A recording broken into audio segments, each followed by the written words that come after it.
Namita, Namita, Namita, Shubhankar, Shubhankar.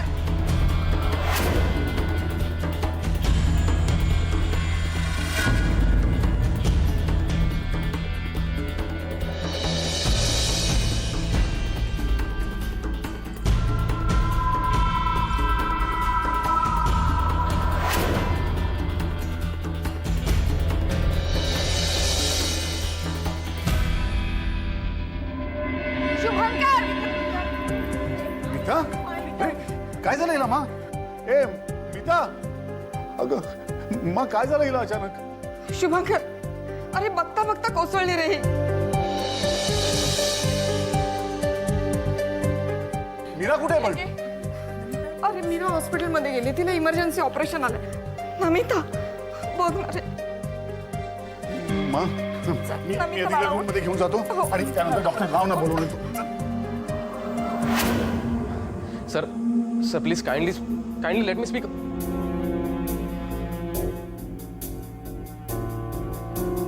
Sorry. Okay, all right.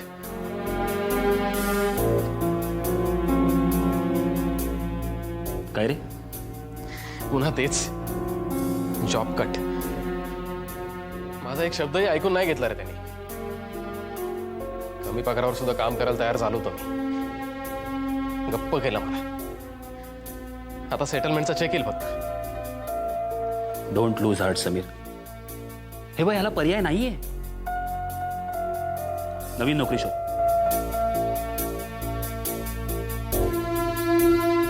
आता धैर्य नाहीये रे माझ्याकडे तेवढं. हे असं लाचारीचं जिणं नको झालंय मला. माझ्या मनाची अवस्था दुधा झाली रे. कधी एक टोक गाठतं तर कधी दुसरंच. कधी कधी वाटतं जीव गेला तरी चालेल, पण डिग्री घेऊनच परत जायचं. दुसऱ्या क्षणी वाटतं की खड्ड्यात गेली ती डिग्री. असं लाथा खात जगण्यापेक्षा सरळ आपण परत जाऊ. कोणी काही म्हणणार नाही. आणि तिकडे मिळेलच की नोकरी. इथे काय एवढं सोनं लागलंय. मॅक माझा सगळा दृष्टिकोनच बदललाय रे. हे असं हेलकावे खात जगणं सहन नाही होत आहे मला. निर्णय घेण्याची क्षमताच हरवून बसलोय मी. अधांतरी लटकतोय नुसता. शांत हो प्लीज, जरा शांत हो. हे बघ, सगळं ठीक होईल. काळजी अजिबात करू नकोस. आता तरी फक्त मी तुला हेच सांगू शकतो. बरं, मी जरा बाहेर जाऊन येतोय लायब्ररीत. तुला काय आणायचंय? समीर, जास्त विचार करू नकोस. स्वतःला त्रास करून घेऊ नकोस प्लीज. Okay, take care. आलोच.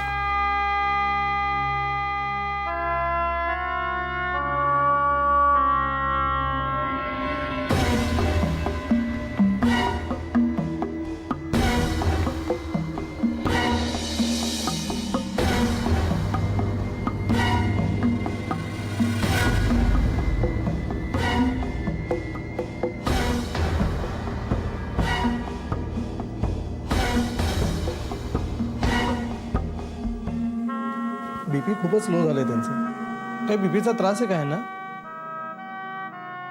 नाही, मेडिसिन काही चालू आहेत? नाही डॉक्टर, इनफॅक्ट त्रास असा कसलाच नाहीये. फक्त शी इज एक्स्ट्रीमली इमोशनल. म्हणजे अचानक कधी कधी हायपर होते. हो, पण आता बीपी अगदीच लो दाखवते. डॉक्टर, आज सकाळपासून तिने काहीच खाल्लेलं नाही. शिवाय सकाळपासून दगदगही आहे तिची. Okay, I C. डॉक्टर, माझी बहीण आत्तापर्यंत इथेच होती, पण तिला अचानक एका इमर्जन्सी ऑपरेशन करता जावं लागलं. तुम्ही कदाचित ओळखत असाल, डॉक्टर मीरा पुरंदरे. अच्छा, हो का? पण आता आपल्याला काय? आपण सलाईन लावू त्यांना आणि पाहिजे तर सिस्टरही मागून घेऊ. पण मला असं वाटतंय की हॉस्पिटलमध्ये शिफ्ट करणं बेटर आहे.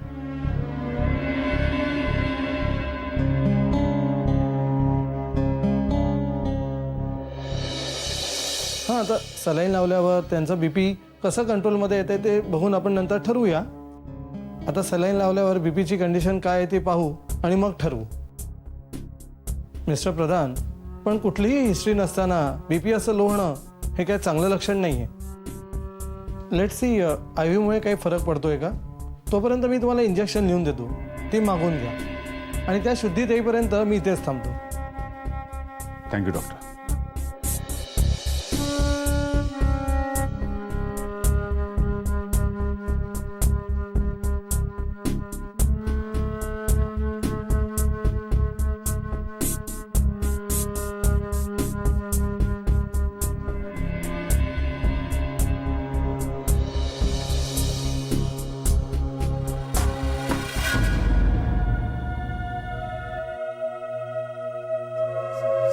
किती काय झालं असेल.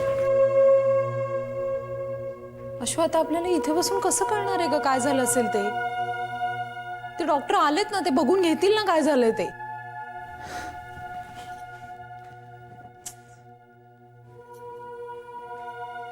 आणि आता तू बाई प्लीज काळजी करू नकोस. हा, पण काही सिरियस नसेल ना.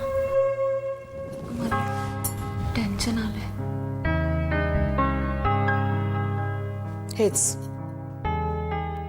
नको असतं आशू मला. तो विचारांचा भुंगा आहे ना, तो एकदा डोक्याला लागला ना तर डोकं पोखरल्याशिवाय गप्प बसत नाही तो. काय होणार आहे त्या नमिताला. सतत आपलं तुझ्या पुढे मागे करत बसायचं. स्वतःकडे कधी लक्ष द्यायचं. बाळ आशू आशू बाळ, या पलीकडे काही आयुष्यच नाही आहे या बाईला. काय होणार आहे दुसरं. पडली बेशुद्ध. काय नाही, स्वतःची काळजी घेतली नसेल त्याचे परिणाम येते. त्या डॉक्टरांनी 2 सलाईनच्या बाटल्या चढवल्या ना की बघ कशी ठमावून ठुमके होईल ते. जरा औषधं जाऊ देत पोटात, अशी बॅटरी चार्ज झाल्यासारखी तयार होईल. मग पुन्हा तुला इन्स्ट्रक्शन द्यायला रिकामी. हे कर, ते खाऊ नकोस, असं वाग, तसं वागू नको. इतरांना टेन्शन.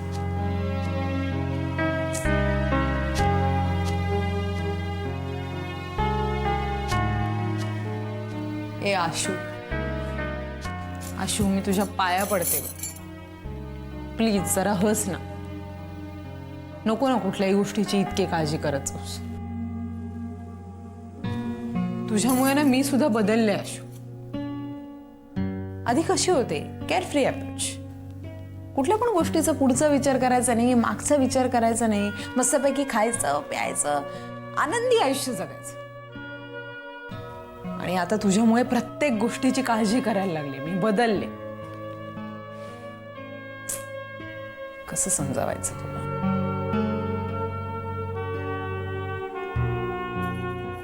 आशू, मला एक गोष्ट सांग. जी गोष्ट व्हायची असते ती होतेच ग.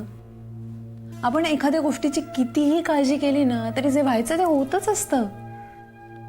त्यापेक्षा हे सगळे क्षण आनंदात जगूयात ना आपण. राहत ना आनंदी. काय फरक पडतो. प्लीज माझ्यासाठी please please please please please please please.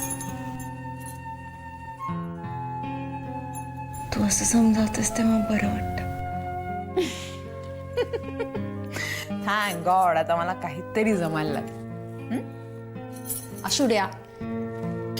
Good कर. काय नाही होणार आहे ग. व्यवस्थित होईल ती नमिता. कुठल्याही गोष्टीची अजिबात काळजी करायची. कसं राहायचं. कसं. बरं ऐक, आता मला निघावं लागणार आहे. ऐक जरा, इथे थांबण्यात काही पॉइंट नाही आहे. पण एक गोष्ट कर, ती नमिता कशी आहे ना ते प्लीज फोन करून मला कळव. कळव तिच्या तब्येतीचं. निघू मी. आणि बाई काय सांगितलं. हसत. कसा. चीज ते चीज. Bye bye.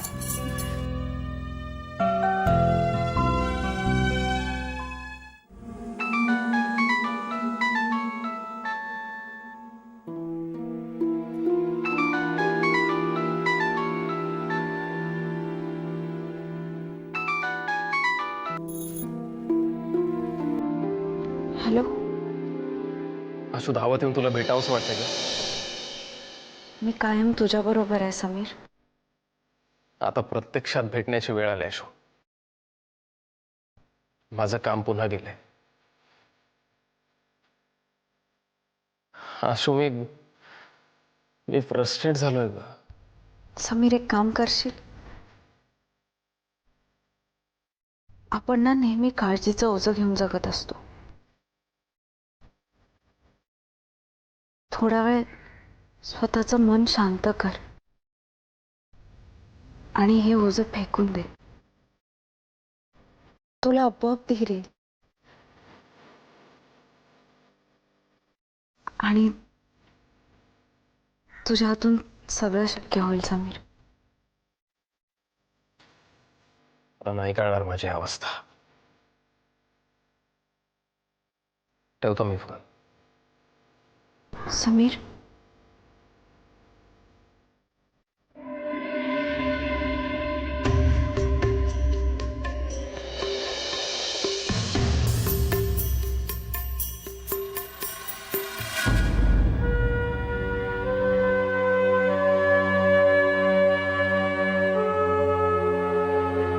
मीराला फोन केला होता. ती अजून ऑपरेशन थिएटरमध्येच आहे असं तिच्या असिस्टंटने सांगितलं मला.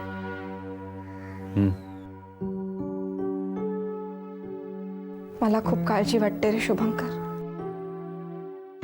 फार ताण आलाय तिच्यावर सगळ्या गोष्टींचा. कधी कधी आनंदाचं उत्साहाचं एक टोक काढते, नाहीतर कधी कधी चिडचिड, आत्मक्लेश आणि अलीकडे संशयाचं दुसरं टोक काढते ती. ताण येणार नाही तर काय होईल?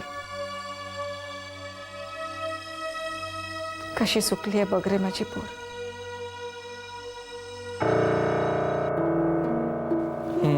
मला जरा बीपी चेक करायचं आहे आणि इंजेक्शन द्यायचं आहे. मा, मला वाटतं आपण बाहेर बसूया.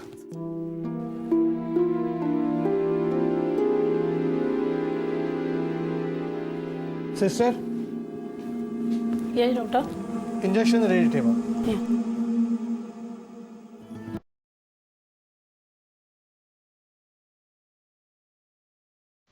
पा, इतकं टेन्शन कशाला घेतेस तू? बस बस.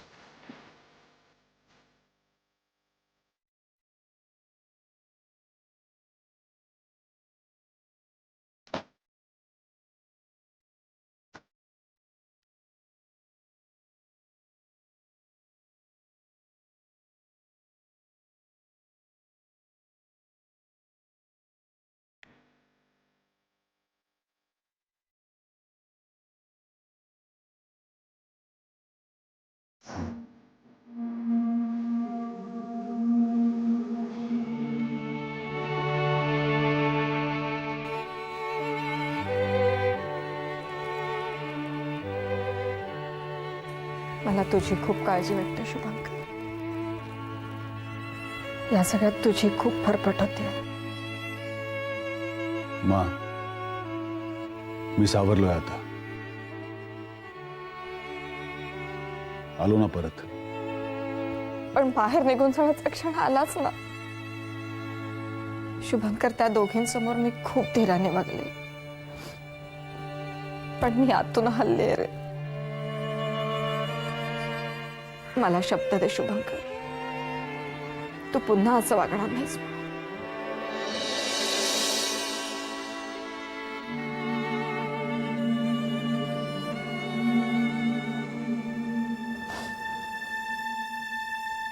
शुभंकर, नमिताला तुझी खूप गरज आहे. आपण तिला खूप जपायला हवं शुभंकर. अरे ती उदास व्हायची, गप्प बसायची, कधी कधी आक्रस्तळेपणा पण करायची. पण शुभंकर असं कधी नव्हतं रे झालं. सर, तुम्हाला डॉक्टर बोलत आहे. आलो. मा, तू शांत हो. नाही, थांब, तू इथेच थांब, मी जाऊन येतो. बस तू.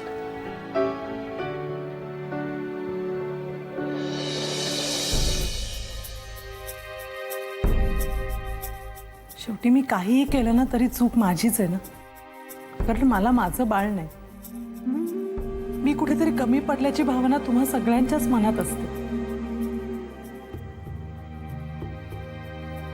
सतत आशूचा विचार करत असतो, तिच्या प्रॉब्लेम्सचा विचार करत असतो.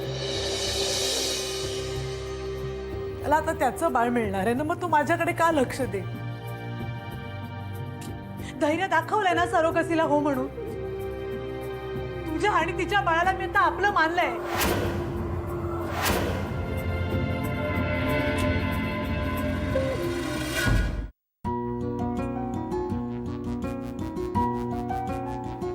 Yes doctor. त्यांच्या बीपीमध्ये अजून पुरेशी इम्प्रूव्हमेंट नाही आहे मिस्टर प्रधान, आणि त्यांना इथं ट्रीट करणं खूप रिस्की आहे. त्यांची कंडिशन चांगली नाही आहे. हे पहा, आपण 10 मिनटं वाट पाहू. मी ॲम्ब्युलन्स मागवून घेतलेली आहे.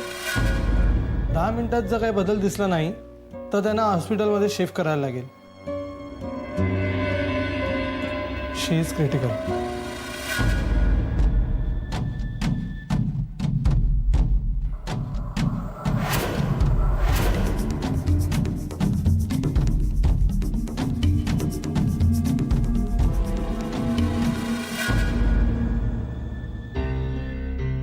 ते ॲक्टिंग घराबाहेरच ठेवा, पण घरात नको. दादा आणि नमितामध्ये असलेल्या माझ्या इन्व्हॉल्वमेंटवरून बोलतोस तू मला, पण वेळ आली की माझ्या पाठीशी नेहमी उभा राहतोस. मिहीर तुझी वाट बघून किती हिरमुसला माहितीये.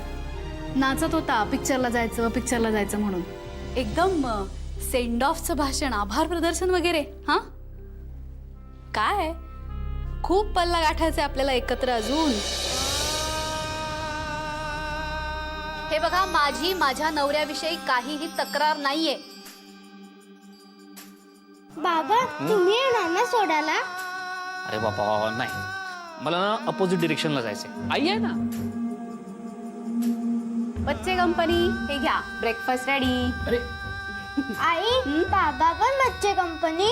हो, बाबा पण वागतात ना कधी कधी लहान मुलासारखं. बाबांना ना जरा कामाला जायला लागतंय. हां, पण तू आणि मी जाऊया बाहेर, चालेल ना? काय हो बाबा? माझा माझ्या नवऱ्यावर पूर्ण विश्वास आहे. तो असं वागणं शक्य असतं. तुमच्यासारख्या मूर्ख बायकांच्या अतिविश्वासामुळेच पलाशसारख्या पुरुषांचं फावते. जान्हवीकडून तुला तुझं हक्काचं मोल मिळणार होतं ना, जे मी तुला कधीच नाही दिलं.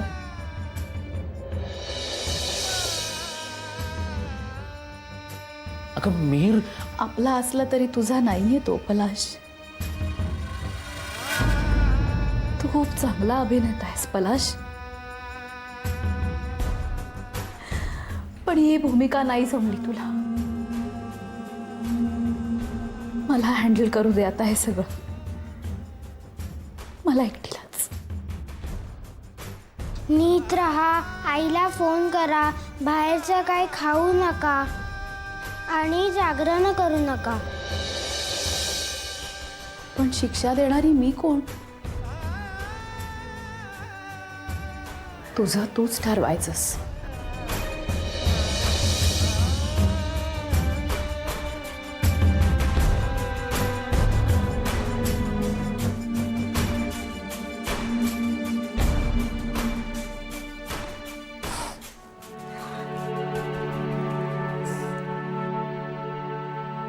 शुभंकर, डॉक्टर म्हणाले की काळजी घ्यायला हवी आहे, पण कंडिशन स्टेबल आहे आता. तू मला वाटतं जरा आराम कर ना. अगं का काळजी करतेस एवढी? मी आहे मिताजवळ. मग तू खूपच स्ट्रेस घेतलास या सगळ्याचा. जाऊन पड ना जरा वेळ. हां चल ये. पड जरा.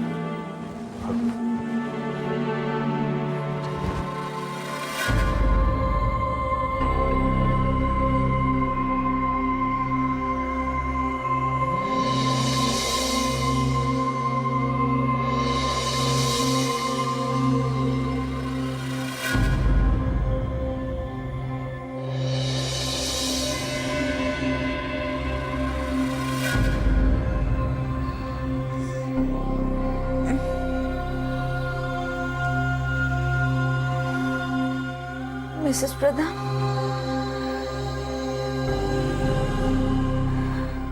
मिसेस प्रधान,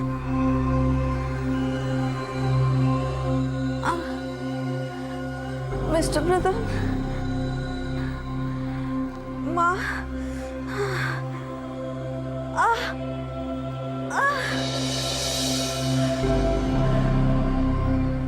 आई, मिसेस प्रधान, वहिनी, आई,